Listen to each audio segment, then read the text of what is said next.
I was What? pulling it through a neighborhood in Virginia. The power lines were so low in Virginia Beach. Yeah. And you know, the little cart that Stewart puts it on, there's no way the truck would clear all the power lines. So I was towing this. The guy put all his boxes in the truck and took off. Yeah. He said, I'll come back and try to help you pull the car down the street. So you got And the car on a roller? Yeah, so I'm walking down the street like a kid with a wagon with a cobra. on the back of it, and I'm going past all these people's homes, and there's one lady was sitting on a porch. She says, hey, I'll race you. I go, yeah, you might win right now.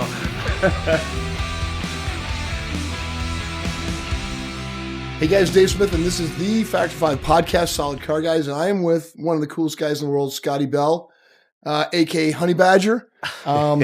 We got, and remember I said this is all serious business, which is not the Honeybadger. Absolutely serious. If you've been in the Factor 5 community for more than 5 minutes, you know this guy. I mean, Scotty, why don't you tell us, what have you been doing for 20 years with us? I've been meeting a lot of interesting and very cool and what I consider capable people. I mean, anybody that builds these cars, even the first-time builder, I've always been impressed with, and I never seem to not be impressed. Well, how'd you meet all these people? I mean, I don't even know what you do, man. Well, I was doing Stewart at that time and doing the home deliveries, and the variety of characters that I met that build the cars, you know, from... You know, the guy that has the mansion to the guy that was the guy in Wisconsin that actually had a tent up in his backyard. He was building it in the tent. He was building his car in the tent. And he put plyboards down. And when he's done, he built his tree stand, you know? That's it, man. You can just drive it out. So Scotty worked for Stewart Transport driving truck. Yeah. And, you know, the cool thing about our company, and a lot of companies, like, let's say you go and buy a car at a new car lot. They always joke when you see the taillights, see you later, pal. Yeah. It's over, right? Yeah, they sold you, they got their money. Yeah. When we build a car with a guy and they order the car and they pick it up, that's when everything starts. That's kind of when our relationship starts.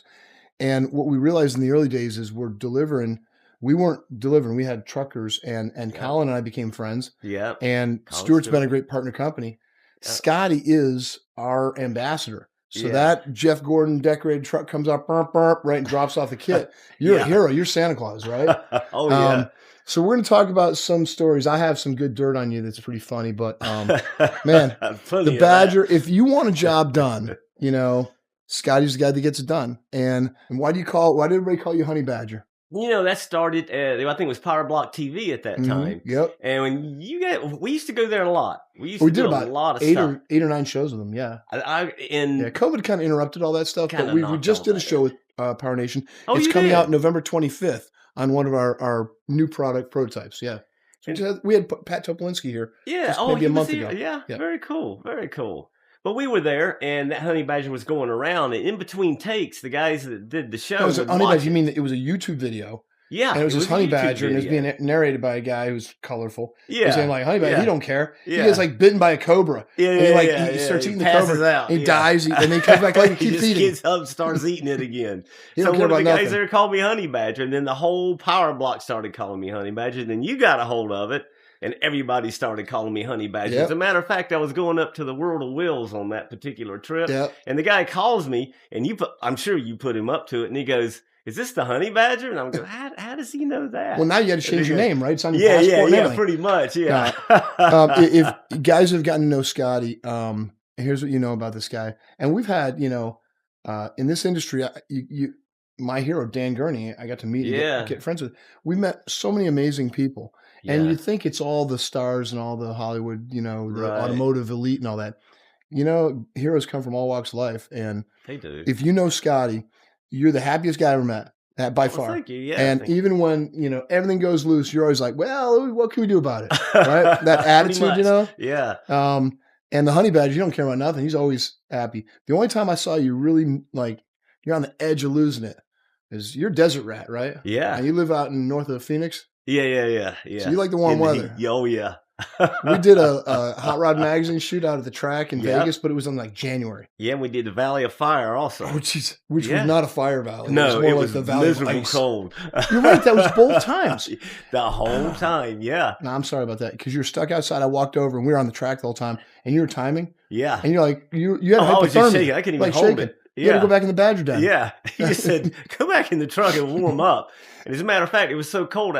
They let me camp in the Valley of Fire that night with the Factory 5 truck. Yeah. Because we were doing the photo we were doing it at sunrise. We had to unload at like 4 a.m. Oh, yeah. And it was so cold that the batteries just wouldn't kick the cars over good. Yeah. So I had to get up at like 2 in the morning and start that generator. And I was freezing and start charging all the batteries for the cars. You've done a lot of projects. So they would start when you guys got there. People don't realize when they see a video with RTM or that shoot was Hot Rod Magazine. Yeah. They wanted to get first light shots, right? Yes, they did. Yeah. And it was like 35, 40 degrees. Yeah. Valley of Fire. I'm like, no, someone freezing, named this one wrong. Yeah, no joke. Maybe in the summertime, but so all the work that has to be done before that happens, people don't realize that. You look at Bruce Springsteen's concert. It didn't look like that a day ago, right? Yeah. But yeah, you've been there through a lot of our ups and downs and adventures. That was so cold that Jim in engineering, while we were doing the shoot, it was, you know how it's like it's out in the middle of the wilderness and canyon country. Yeah. He found a cave. I'm not kidding. I got a mechanical engineer from Rensselaer Polytech, and his solution to the cold problem was he was huddling in a cave. Hiding in a cave. Yeah. Oh, that's brutal. When I saw that picture in Hot Rod Magazine of Jim driving, the look on his face. Oh, yeah. He was miserable. I showed it to a friend of mine. I said, see this now. He looks serious right now. Yeah. He is freezing. Oh, he is not serious. As Jim, he's freezing. A poker player. So the customers you deliver to, what are some of the stories, some of the customers that kind of and you become friends with a lot of these guys. I mean, everybody. You know Henry Renaud and Ron Everett and Kabazinski, and you know all these guys. Oh, yeah, all those guys. Mark Doherty and those guys. Yeah, oh, yeah, great. But any of the stories that come to mind that are either a really tough unload or a fun guy, someone invite you in for dinner, that happened a lot, doesn't it? Yeah, it does. I mean, one of the interesting stories was I took one of your Cobras to a guy down in Cape Canaveral. Okay. And it's just an interesting story. He had restored an old Rolls Royce that he said he pulled out of a field. His mother gave him the money to build this car, and it took him 30 years to do it. He said he had to make parts and everything to rebuild this old thing. He must have been happy to see you because you got a Factory 5 you've done in 30 He'd done it in 30 minutes. But what was interesting is he'd photographed his journey through the 30 years. And his kids would get in those photos, and he says, this was not my plan. It was just a car, but they wanted to be in the photo. You see his kids go through the 70s with the long hair, everything, and progress through this car build. I'm like, man, you made an album of your whole family just building this car. And he goes, I did. That's a great story to start on because it's amazing.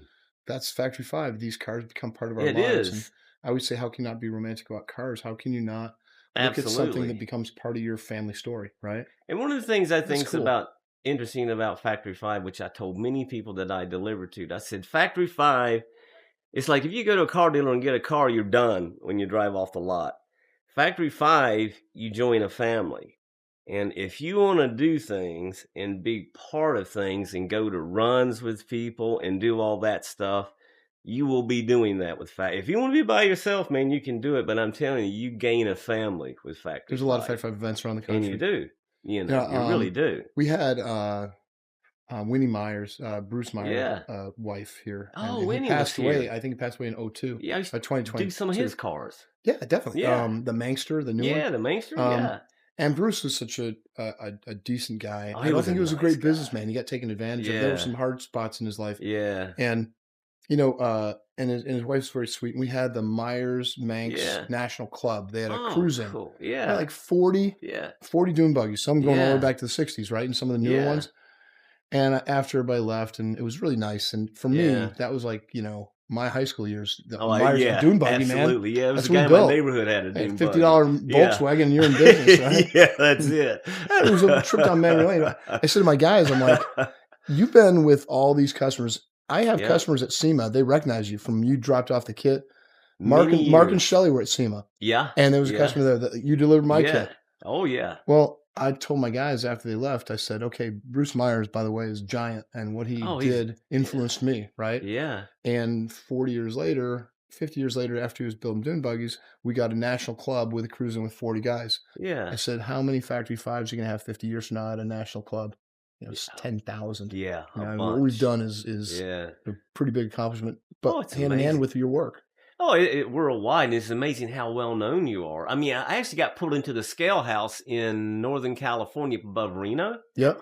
And they were doing a check. Yeah. And I went in to check, and the guy, he has to know who Factory 5 is. He said, do you have one of those GTMs on board?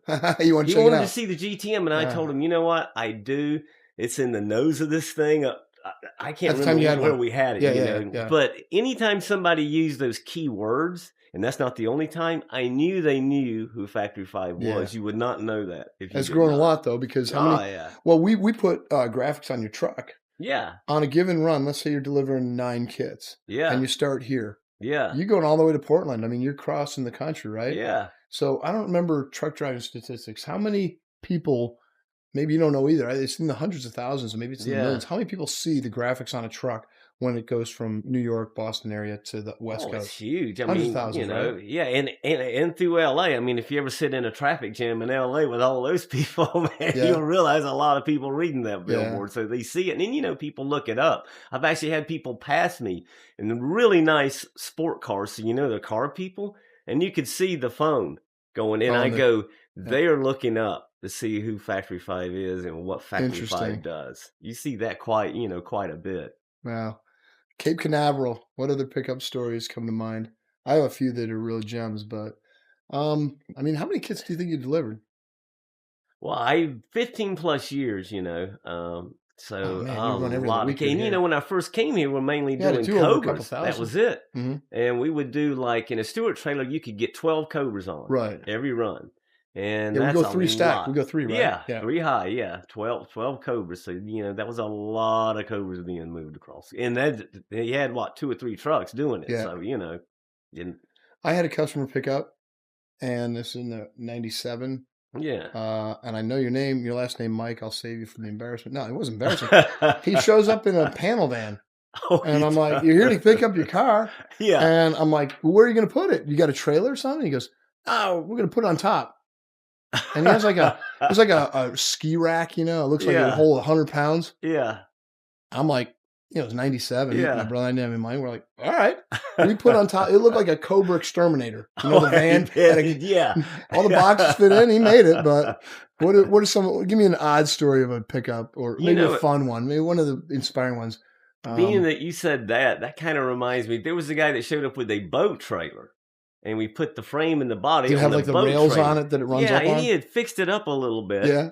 Because he kind of knew what he had in mind, what he wanted to do. And, first I was thinking, well, maybe this will work and maybe it won't work, but it did. I'm like, well, hey, it worked. He took off. This was in Washington State. Yeah. He took off and down the road he went, and I watched him go down the road. I'm like, well, I guess that works pretty well. I don't know. It's been... I think the Hot Rod Magazine shoot with racing against the Lamborghini with Hot Rod, that was fun.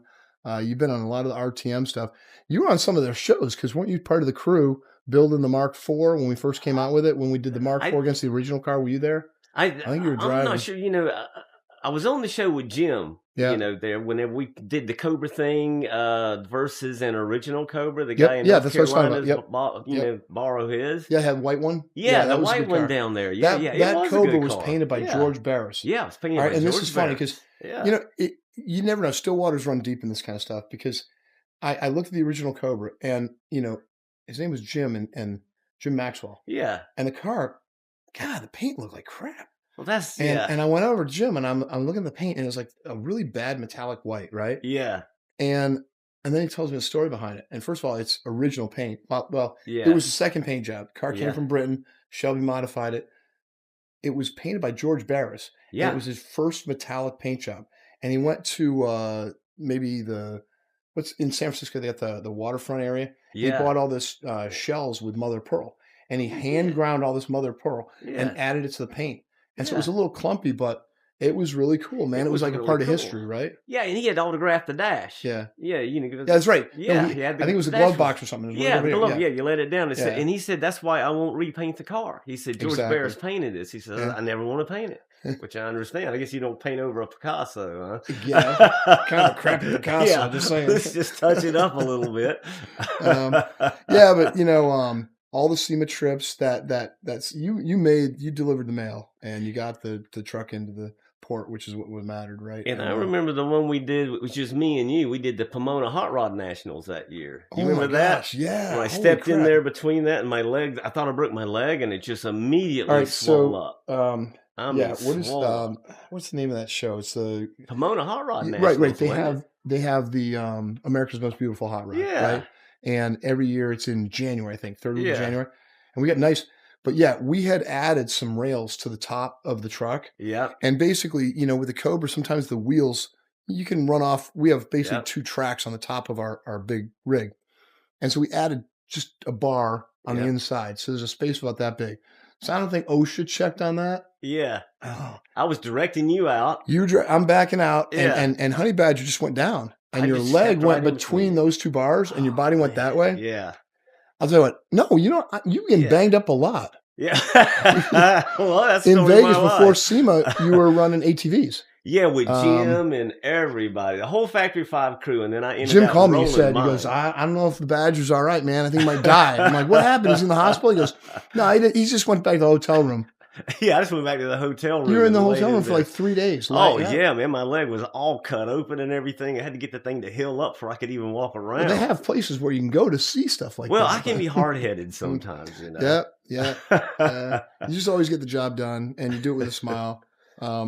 I can tell you, maybe it's not 50 years from now, but there's going to be a time when people are going to be driving cars around that we built, that we delivered, that we're not around. Yeah, and that's pretty cool. It's a good testament to our work, Yeah, absolutely. You're kind of a celebrity in the Fact 5 community, man. Thank you, Dave. What's your favorite? What's your you have like a photo thing. If I take a camera out, hey, give me a picture. Yeah. You always do the same thing. What do you do? What would I take a picture of? Yeah, your 70s, my man. peace sign. Yeah, man. People even ask me, like on Facebook, if I don't do the peace, they go, "Where's your peace sign at, man?" Yeah, what, man? You're not happy? Yeah, you got to do your peace sign. What was that trip where you were in the back seat, Joanne Bortles and Nan Gelhard from Summit? Yeah. Right? So Nan, she's from Summit Racing. They sponsor drag racing, right? Yeah. And I got this minivan. I got you. Joanne Bortles was a painter, right? Yeah. And her friend was Karen Salvaggio. Yeah. And then we had me, maybe Jim, I think there were 6 people in the minivan, right? Yeah. And there's a Camaro next to us, right? Yeah. And I'm like putting neutral, I'm blipping the throttle. I'm like, let's go. Yeah. And the guy's looking at me like, what a nutbag, right? Really, yeah. Yeah. And then Nan's like putting her seatbelt on. And Nan, you're supposed to be sponsoring Top Fuel dragsters and everything, right? Funny cars. Yeah, you're used to this. I dropped the hammer on that thing. We went 0 to like 45, 50. Oh, yeah. That minivan had some kick. I just stayed on it. I'm like, it's got ABS brakes. It'll help us out. Yeah. She was freaking out. It was awesome. I think we pulled the Camaro. No, we didn't. Scotty, man, I love you. And I really do want to say on behalf of everybody, at the end of Willy Wonka, there's a scene where he says to Charlie, "Hey, Charlie, you know what happened to the guy who got everything he ever wanted?" Yeah. And no, he lived happily ever after. Yeah. I like to think I got everything I ever wanted. I have a great company, a great family, and good friends, and I count you among them. And thank you very much. You built this story, man. And next year's 30 years, we'll do something fun and special. Yeah, absolutely. Yeah. That's funny because when you keep a positive attitude, you can accomplish just about anything. And Scotty's testament to that. And the amazing thing is, Scotty, you called me a while, about 5-6 years ago, maybe more than that. You had stage 3 colon cancer. Yes, I did. You're a survivor. You crushed it. Yeah, that was quite a journey. I had the chemo. I had the chemo port. I also had an ileostomy, which is a lot of fun because I went to see the Scotty movie. is positive. He's going to die of cancer, right? He's got the chemo. He's got a bag coming out, and he goes, "Well, don't bother me much. I went to a movie. I didn't have to get up. It was great. I just squeezed little and just keep watching the movie." Yeah, it was Ford versus Ferrari. With a colostomy bag. With you a didn't bag. Have to take and I was sitting there, and everybody was getting up to do their restroom runs, and I thought, well, I don't know, this ain't so bad. I get to see the whole movie, man. I don't have to go anywhere. All right, so if you can make the most of a colostomy bag, you win the positivity contest, right? I can tell you, and I actually tried to go on the day I felt like it. I would try to go mountain biking with You told me that. You told me that. I was like, God, Didn't man, you crash or something? Crash, man, because it'll be really bad. That's a mess. Your intestines sticking out of your stomach a little bit, which is really weird. And I know y'all probably don't want to hear that part, but it is. And, you see your own intestines. What's weird? You see your own intestines, and my surgeon said I had me and him got along great. He said, you may wake up with an ileostomy. I'm not going to leave you that way. Don't freak out on me. I didn't even know what it would look like. So as soon as I woke up, I lifted up and I looked down and I went, and then I was fascinated. Actually, I was like, That's my intestine out of my stomach. See, the only guy that I've ever known, you're so happy you're bragging about your colostomy valve. Yeah. And of course, I had the radiation too. I had radiation for weeks and all that kind of stuff. But it was an amazing journey. When you told me though, and you called me in the hospital one night. You did. Yeah. Yeah. Of all the people, I was very confident that you would do well. Thank you. Just because of your mental attitude. A lot of people said that actually. It makes a big difference. You know how you go into a challenge. You go in the right attitude, and you usually come out. And maybe you got some battle scars, but you usually come out. Oh yeah. I never got bummed out. I never cried or did anything like that because you got cancer. You're stage 3, everything. I was just like, well, what do we do? I make it or I don't. Let's just go for it. It's all good now. That's old school trucker from North Carolina. Yeah, one of our new guys who's never been.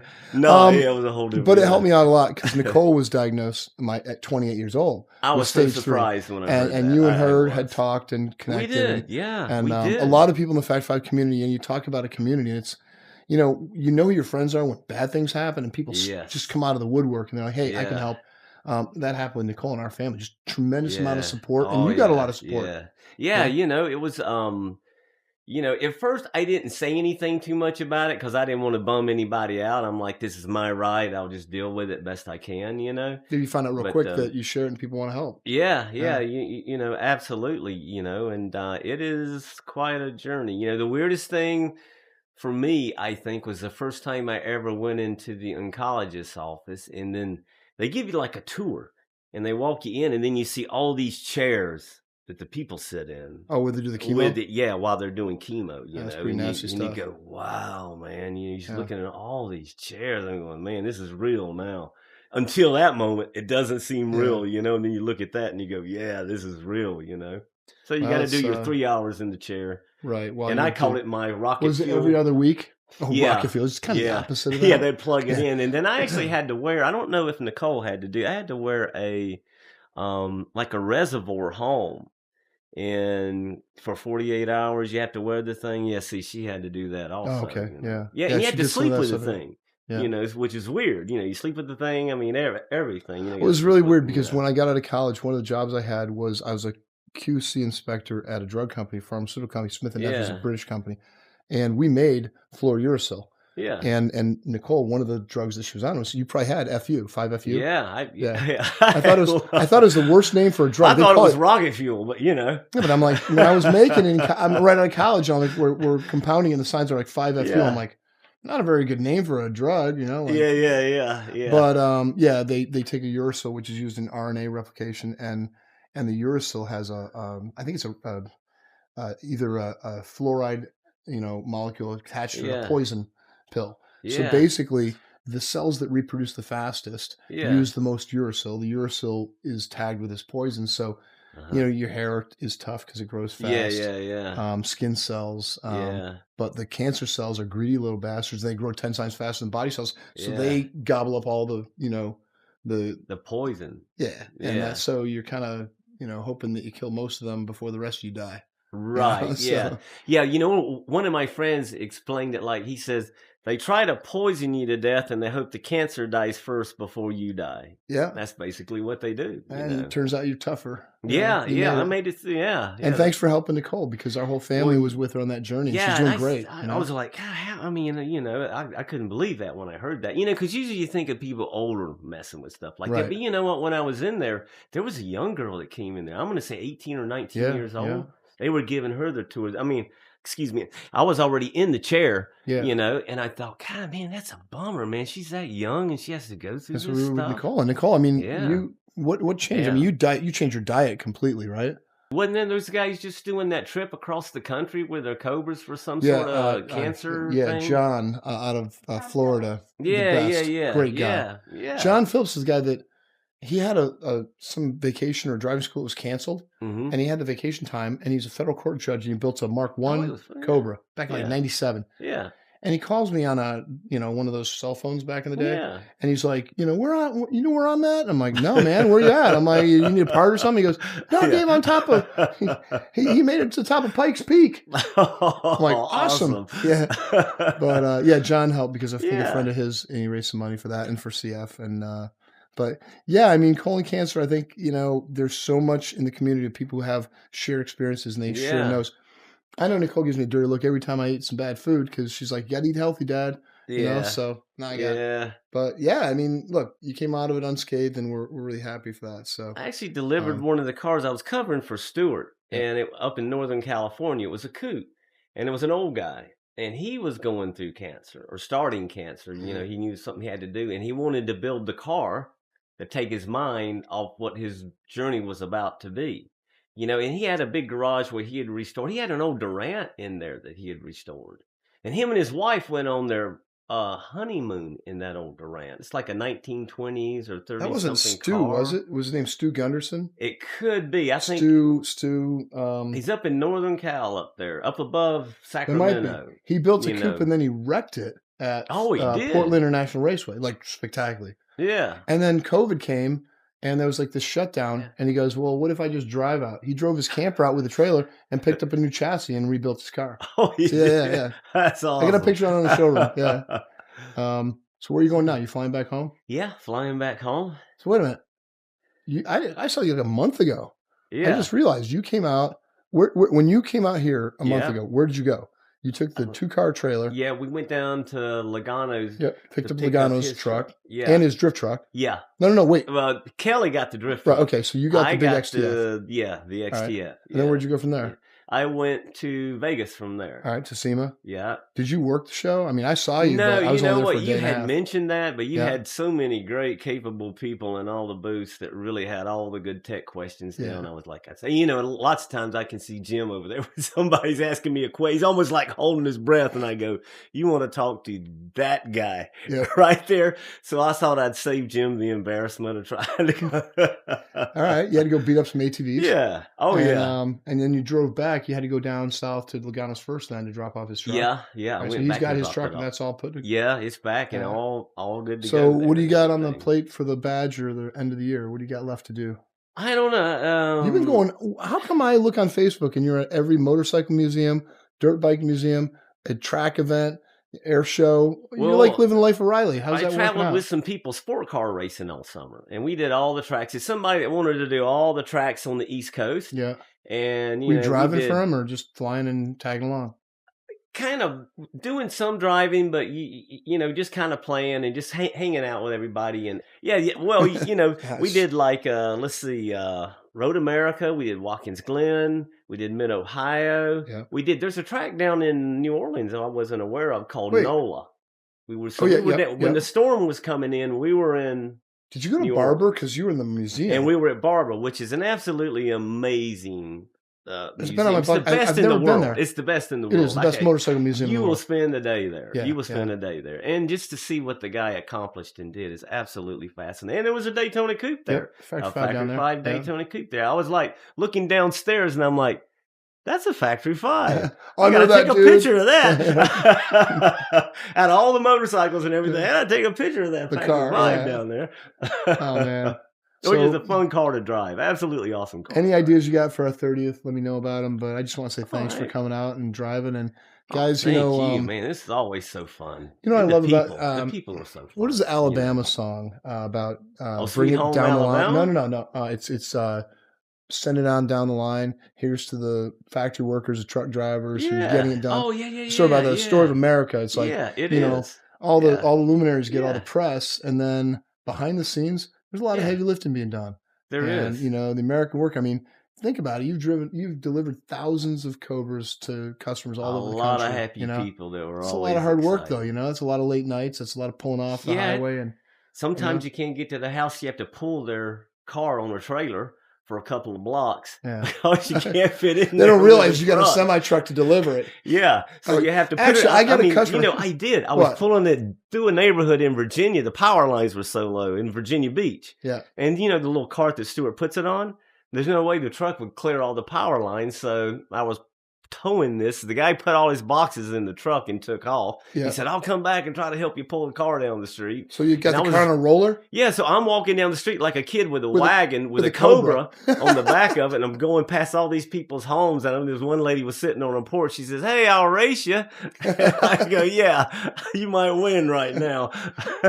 Check back in 6 months. Yeah, check back in 6 months. And this is what I tell people. I was delivering a car in Tennessee, and these ladies were walking the shopping center for their exercise. I'm like, what do you got? And I'm showing them in the back. Oh, I said, one of your neighbors is going to build a Cobra.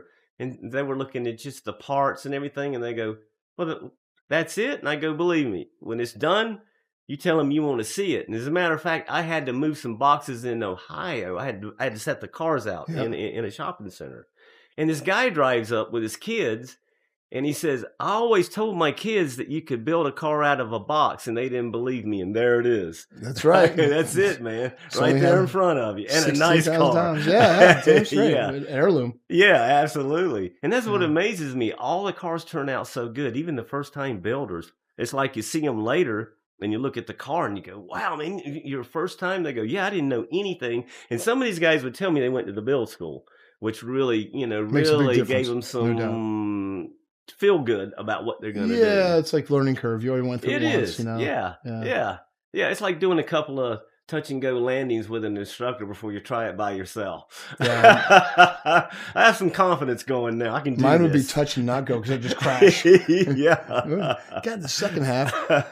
Scotty, man, I love you and thank you for all your good work. And the Fact 5 podcast, we got some characters lined up, but none that I respect more. No one that's done more work for our company and with a smile on his face all the time. It's a good lesson to you guys. If you're having a tough day, think about the Honeybadger. He's always happy. I bet Nate Johnson one time, I said, I bet I can get Scotty to laugh without a joke. Right? Yeah. I just walk out. You just come in from a job, right? Yeah. I'm like, hey, Scotty. I'm like, I just started laughing, right? Much, and you look at me, start laughing. I'm like, what are you laughing about? He goes, I don't know, man. You're good. I'm good. Well, that's gotten me in trouble a couple of times too. That laughing for no reason, like in court and stuff like that. Yeah. You probably want to keep a straight face. Yeah. Not that you've ever been there. But. All right, brother. Dave Smith, Solid Car Guys. This is a Solid Car Guy. Thank you very much, guys. Thank you very much, everyone, and all the people through all the years, man. Y'all have been absolutely amazing people. Best said. Thanks, man. Dave, we're out. Hi, I'm Dave Lindsay, and thanks for checking out this episode of Solid Car Guys. This podcast is intended for entertainment and informational purposes only. The opinions shared by the hosts, guests, and participants are their own and do not reflect the views of Fact 5 Racing or any affiliated companies. The content is not professional advice, and any reliance on it is at your own risk. Neither Factory 5 Racing, the host, nor the guests are responsible for any loss, injury, or damages. Always seek professional advice for vehicle builds, safety, and regulations. Racing and modifications carry inherent risks. On behalf of Factory 5 Racing, build and drive responsibly.